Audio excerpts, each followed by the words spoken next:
संघर्ष यात्रेच्या चौथ्या टप्प्यातल्या दुसऱ्या दिवसाला आज सुरुवात झाली आहे। रत्नागिरी शहरात झालेल्या पत्रकार परिषदेत विरोधकांनी आज पुन्हा एकदा कर्जमाफीची मागणी केली।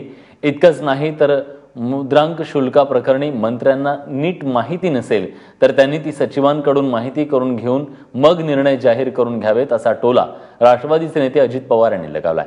शिवाय शेतकऱ्यांच्या आंदोलनामध्ये सरकार जाणून-बुजून फूट पाडत असल्याचा आरोपही अजित पवारांनी केलाय।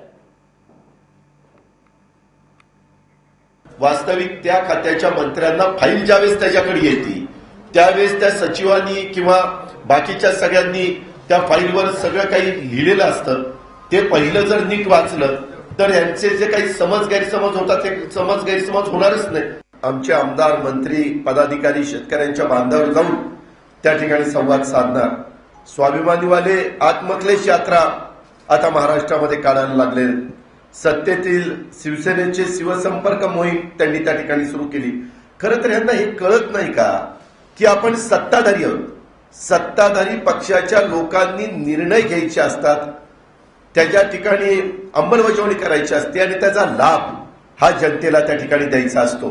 परंतु तेच आज त्यांना तिथं सत्ताधारी असताना प्रश्न सोडवण्याच्या ऐवजी आंदोलनाच्या मार्गाने फिरण्याचा त्यांचा प्रयत्न त्या ठिकाणी चाललेला आहे।